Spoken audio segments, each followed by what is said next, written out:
ज्या ज्या योजना आम्ही सुरू केलेल्या आहेत एकही योजना आम्ही बंद होऊ देणार नाही। ज्या लाडक्या बहिणींनी महायुतीवर प्रेम दाखवलं हे अधिवेशन संपल्याबरोबर डिसेंबर महिन्याचा हप्ता त्यांच्या खात्यामध्ये आम्ही टाकतो आणि काहीच बदल नाहीये। नाना, मी या ठिकाणी स्पष्ट करू इच्छितो, कुठलेही नवीन निकष नाहीत, आता तर सगळ्यांनाच टाकतो, पण ॲपरंटली असं लक्षात येत आहे की काहींनी 4-4 खाती उघडलेली आहेत। तर जसं समाजामध्ये चांगल्या प्रवृत्ती असतात त्याच्या काही वाईट प्रवृत्ती असतात। एखादी योजना जर चुकीच्या पद्धतीने कोणी वापरत असेल तर जनतेचा पैसा आहे, तुमची आमची सगळ्यांची जबाबदारी आहे की तो योग्य प्रकारे गेला पाहिजे। आता मागच्या काळात आम्हाला लक्षात आलं माणसानीच 9 खाती काढली, आता त्याला लाडकी बहीण म्हणायचं कसं?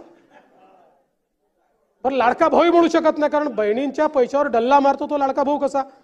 त्यामुळे असे जे आहेत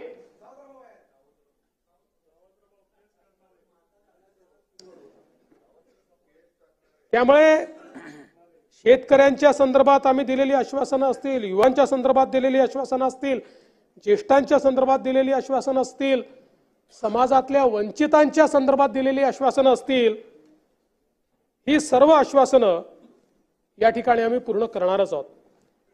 आमचे मित्र भास्करराव या ठिकाणी नाही, पण माझे सरकार याच्यावरच त्यांना परवा आक्षेप होता। आता तसे फार हुशार आहेत ते, इतके वर्ष त्यांनी राज्यपालांचं भाषण देखील ऐकलेलं आहे, कदाचित शाळेत असताना नागरिक शास्त्राला दांडी मारत असतील ते, पण शासन जे चालतं हे मुख्यमंत्र्याच्या नावाने चालत नाही, शासन राज्यपालाच्या नावाने चालतं आणि म्हणून ते माझं सरकार असतं। म्हणून राज्यपालांनी माझं सरकार म्हटलेलं आहे, तथापि माझे मित्र भास्करराव नसल्यामुळे मी त्याच्यावर जास्त या ठिकाणी बोलणार नाही। खरं म्हणजे हे जे अभूतपूर्व अशा प्रकारचं मॅन्डेट आम्हाला मिळालं, नानाभाऊ त्याच्यावर देखील किती बोटं उचलण्याचं काम झालं, काय काय तुम्ही त्या ठिकाणी तर्क लढवले। तुम्ही नानाभाऊ वकीलच व्हायला पाहिजे होते।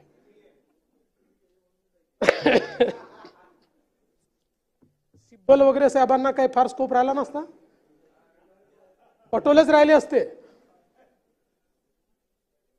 अतिरिक्त 74 लाख मतं आली कुठून? सांगतो कुठून आली, नाही सांगतो निवडणूक काय, निवडणूक आयोगाने 10 सांगितलं, तुमच्या कानातच जात नाही आणि तुमच्या कानात गेलं नाही तरी चालतं। तुमच्या फेक नरेटिव्ह फॅक्टरीला उद्ध्वस्त करण्याचं काम जे आम्ही लोकसभेनंतर केलं,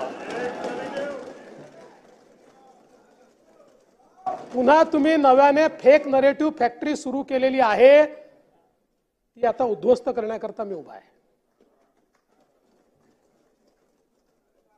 एकूण विधानसभा निवडणुकीमध्ये मतदार होते 9,70,25,119।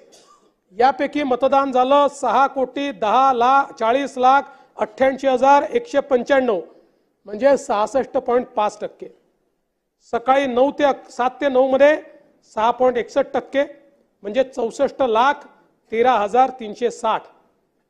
सकाळी 9 ते 11 मध्ये 11.53%, म्हणजे किती? 1,11,86,996। सकाळी 11 ते दुपारी 1 मध्ये किती झालं? 14%, म्हणजे 1,26,22,327। दुपारी 1 ते 3 मध्ये किती झालं? 13.35%, म्हणजे 1,51,52,853। दुपारी 3 ते 5 मध्ये किती झालं? 12.69%, म्हणजे 1,23,22,000।